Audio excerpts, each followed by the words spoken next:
ada undang-undang, dustur, undang-undang dasar. Kalau dalam Islam itu Al-Quranul Karim. Kemudian ada apa lagi? Undang-undang dasar ada undang-undangnya. Setelah undang-undang ada lagi PP-nya, begitu ya, kira-kira begitu. Struktur seperti itu ada lebih dahulu Islam.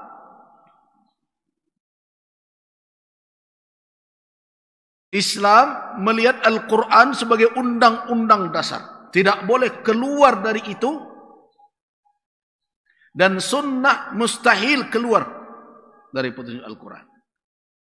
Tidak akan sunnah bertentangan dengan Al-Quranul Karim. Bahkan ulama hadis ketika menelusuri hadis, salah satu tanda mereka bisa mendeteksi bahwa ini hadis ini palsu, di antaranya adalah ketika riwayat itu, hadis itu kandungannya bertentangan dengan Al-Quranul Karim. Ini tidak benar nih. Tapi tentu tidak sembarangan saja mengatakan ini bertentangan atau tidak. Tentu ada ilmunya tentang itu. Benar bertentangan dia. Jadi kedudukan sunnah sebagai bayan tidak ada ikhtilaf di kalangan ulama. Mau disebut ulama apapun, ulama fikih kah? Ya.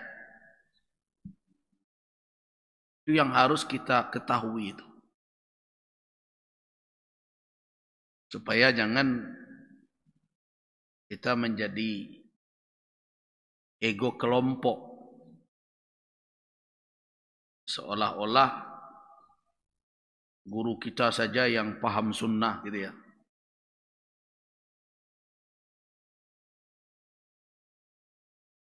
Sebenarnya kasihan melihat cara-cara seperti ini. Di Sumatera Barat ini kita sudah berulang kali mencoba jangan terjadi benturan-benturan, tapi susah kita jadi jembatan itu. Yang satu merasa hebat, yang satu merasa lebih. Ini merasa semuanya ini. Kenapa kita tidak merasa bahwa kita kurang kita? Sehingga kita bisa saling melengkapi. Entah apa yang dicari. Apakah dengan jumlah jamaah kita banyak, kita bangga.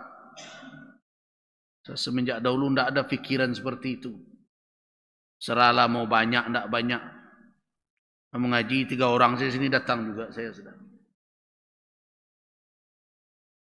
Ini tidak boleh begitu sikap kita sesama umat. Nah, jadi sunnah sebagai bayan. Jadi ketika kita mengkaji tentang salat, petunjuk-petunjuk salat itu banyak dalam bentuk global. Tidak dalam bentuk terperinci. Nah, apa nanti yang menjelaskan secara terperinci sehingga bisa kita amalkan sekarang? Sunnah. Tanpa sunnah, kita tidak bisa melakukan salat seperti yang kita lakukan sekarang. Tidak bisa. Ada enggak di dalam Al-Quran secara terperinci? Salat itu mengangkat tangan. Tidak kita temukan secara terperinci dalam Al-Quran. Yang ada dalam Al-Quran adalah aqimus salat. Bagaimana melakukan salat itu? Di dalam Al-Quran yang kita temukan kata sujud. Yang kita temukan kata rukuk. Yang kita temukan kata khusyuk. Kata qunut. Ya, al-qanitin. Nah, semua itu tidak bisa difahami tanpa penjelasan. Ya. Jadi kalau orang ingkar sunnah, pertama sekali yang tinggal dari dia apa? Salat. Dia tidak bisa mengamalkan salatnya. Nah, dari situ saja sudah jelas orang yang ingkar sunnah secara keseluruhan begitu, itu jelas sesat. Karena dia tidak bisa menjalankan apa yang menjadi rukun dari agama. Tapi kalau dia sholat juga seperti yang kita lakukan, kemudian dia katakan dia tidak percaya sunnah, dia bohong. Dari mana dia dapat sholat itu? Apalagi yang dia katakan, wah itu kan dari orang banyak. Masa orang banyak diambil riwayat yang secara ilmiah dinukilkan dengan pertanggungjawaban ditolak? Nah, itu orang tidak mempergunakan akalnya dengan benar gitu ya. Nah itu sunnah. Nah ketika sunnah memberikan bayan, penjelasan. Penjelasan sunnah itu tidak satu Bapak dan Ibu. Sunnah itu bisa memberikan penjelasan dalam bentuk mengkhususkan yang umum. Bisa dalam bentuk memperinci yang global. Dan bisa sunnah itu memberikan penjelasan mengkait yang mutlak. Nah, nanti akan macam-macam karakteristik dari bayan. Nah karena itu, kenapa ini sebenarnya kajian seperti ini, ada yang mengatakan agak barik diterima di jamaah, ya biasalah barik. Ya memang, kadang-kadang di S1 dan S2 pun ini diapakan belum tentu semuanya juga paham. Nah, tapi saya ingin katakan bahwa apa? Ketika ulama menyimpulkan suatu kajian ini hukumnya, apa yang ingin saya katakan? Mereka merujuk kepada sunnah, salah satu sebagai dalil hukum. Tidak ada ulama yang mengingkari sunnah dan tidak mengamalkan sunnah. Kemudian berikutnya, bahwa yang mereka sampaikan itu buah dari pemahaman mereka terhadap dalil. Jadi jangan kelompokkan fatwa yang diolah berdasarkan ijtihad itu sunnah. Tidak boleh kita nisbahkan begitu.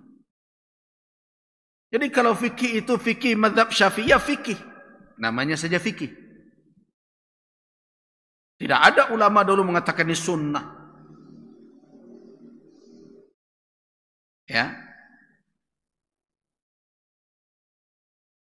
Jadi kalau seandainya, ini misal ya, yang terus diperdebatkan. Sebagian ulama memahami bahwa memendekkan kaki celana bagi laki-laki itu adalah suatu kewajiban. Itu pemahaman terhadap sunnah. Tidak otomatis itu sunnah. Kenapa? Karena ketika sudah dihimpun seluruh dalil terkait dengan perkara pakaian itu, ternyata dia memberi ruang untuk terjadinya apa? Perbedaan pandangan dalam memahami. Memberi ruang. Oh itu kan kata Abu Agus. Tidak. Yang berbeda pendapat tentang itu bukan saya. Bukan ulama sekarang saja. Semenjak dahulu, ulama telah memahami. Ada yang mengatakan kalau sombong baru dilarang. Kalau tidak sombong tidak apa-apa. Ada yang mengatakan ini karena ada sebab dahulu. Di mana kain susah. Ada yang mengatakan oh tidak, itu memang model pakaian. Ada yang mengatakan taruhlah model pakaian. Apakah memendekkan itu wajib? Memanjangkan itu haram. Sebagai ulama mengatakan tidak sampai ke tingkat haram. Karena itu hanya perkara pakaian. Hanya sekadar makruh. Kata yang lain haram. Sebanyak itu pendapat. Kemudian diambil oleh guru kita salah satunya. Terus kita katakan guru kita saja yang sunnah. Yang lain tidak sunnah semua. Nah gini ya. Ini ingin saya mengajak umat ya. Cobalah, jangan karena kita cenderung kepada satu kajian, kemudian kita memandang sinis kepada yang lain. Kita melihat dengan mata Bukan mata persahabatan dengan orang yang tidak biasa satu majelis dengan kita. Bahkan yang sangat tidak sopan lagi adalah ketika yang naik ke mimbar atau yang mengaji di hadapannya bukan ustadz dia berdiri sengaja.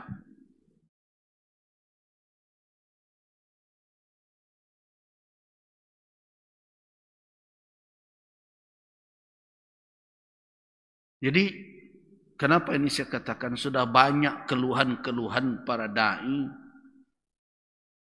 dan ulama kepada saya tentang ini. Saya ingatkan orang-orang itu,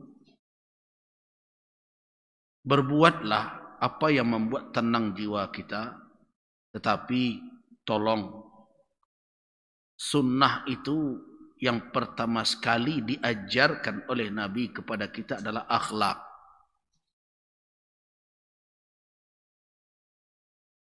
Ya. Jadi setelah iman, setelah kita beriman, apa yang pertama sekali? Akhlak. Bahkan kalau kita telusuri pandangan ulama, bahkan iman itu termasuk bagian dari akhlak juga. Akhlak kepada Allah. Itu makanya ketika ulama mensyarahkan hadis nama bu'istu, aku diutus oleh Allah Subhanahu wa taala liutammima makarimal akhlak, untuk menyempurnakan akhlak-akhlak yang mulia itu supaya dia sempurna. Para ulama mengatakan bahwa inti dari risalah Islamiyah sebenarnya adalah akhlak. Salat ini akhlak dalam pandangan sebagian ulama, tidak semua begitu ya menganalisa. Itu akhlak kepada Allah. Dan melahirkan akhlak kepada manusia. Jadi karena itu betapapun melambungnya tinggi kajian kita, hebatnya majelis kita, ya, santiangnya guru kita, tetap akhlak jangan ditinggalkan. Sebenarnya ini sudah berulang kali, dulu saya ingatkan juga. Cuma sekarang mau muncul lagi. Itu tidak bagus. Kalau begitu kita mengaji, makin hari kita mengaji, bukan semakin tawaduk sikap kita. Harusnya kita semakin tawaduk. Semakin tahu kita bahwa kita tidak berilmu. Benar apa yang diriwayatkan. Itu bukan hadis ya, walaupun sebagian dah merafakkannya. Tapi bukan hadis asar. Yang bunyinya, al-ilmu salasatu ashbar. Ilmu itu 3 jengkal. Siapa yang dapat jengkal pertama, sombong dia. Nah, dapat dia jengkal kedua, tawaduk dia. Nah ini setidaknya. Kalau dapat dia jengkal ketiga, baru dia sadar bahwa dia sebenarnya tidak berilmu. Ilmu terlalu luas untuk dia klaim bahwa dirinya yang menguasai ilmu. Jadi semakin sering mengaji, semakin banyak mendengar pengajian, jangan semakin pongah.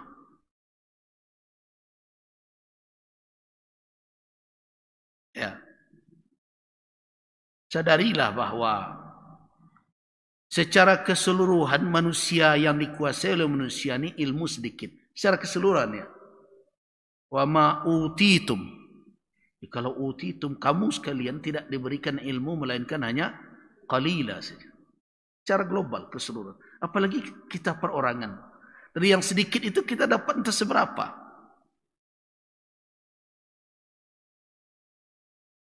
Karena itu tetaplah belajar.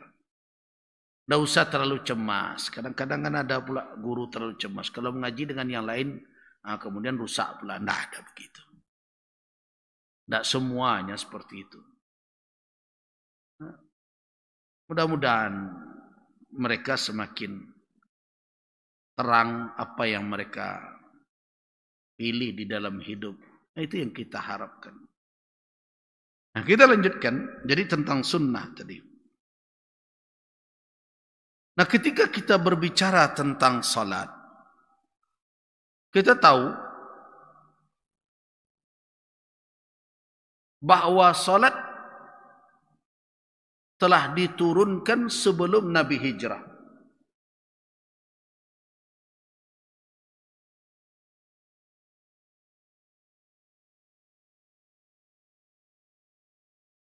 Dan salat berjamaah itu juga telah disyariatkan setelah difardukannya salat. Jadi tidak menunggu waktu hijrah Nabi. Jadi perintah salat ya, dijemput oleh Rasul sallallahu alaihi wasallam dalam peristiwa Isra dan Mi'raj. Dan setelah itu langsung masyru'iyah, disyariatkan salat berjamaah, tidak menunggu berhari-hari. Kenapa?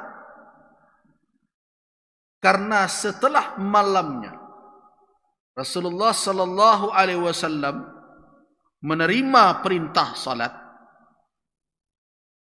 pada paginya, pagi selesai peristiwa Mi'raj itu, datang Jibril alaihissalam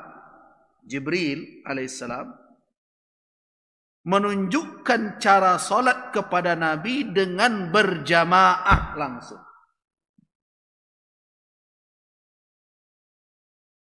Ya.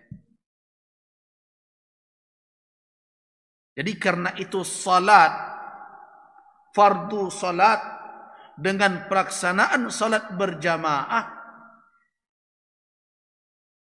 berapa jarak salat itu disyariatkan berjamaah? Hanya hitungan jam saja itu. Nabi selesai Mi'raj, menerima perintah salat 5 waktu, paginya Jibril langsung mengajarkan bagaimana caranya dengan berjamaah. Jibril menjadi imam, Rasul menjadi. Jadi kalau ada ulama mengatakan sebenarnya syariat salat berjamaah itu tidak terlambat jauh dengan fardunya salat. Malamnya fardunya disyariatkan di malam Mi'raj, paginya sudah ada syariat melaksanakannya berjamaah. Siapa yang melaksanakan dahulu? Jibril dengan Rasul sallallahu alaihi wasallam. Nah, jadi paginya, malam terjadi Isra dan Mi'raj. Pada waktu itu jelas itu adalah perintah salat 5 waktu fardu. Pelaksanaannya, awal pelaksanaannya bagaimana? Berjamaah, ditunjukkan oleh Jibril alaihissalam.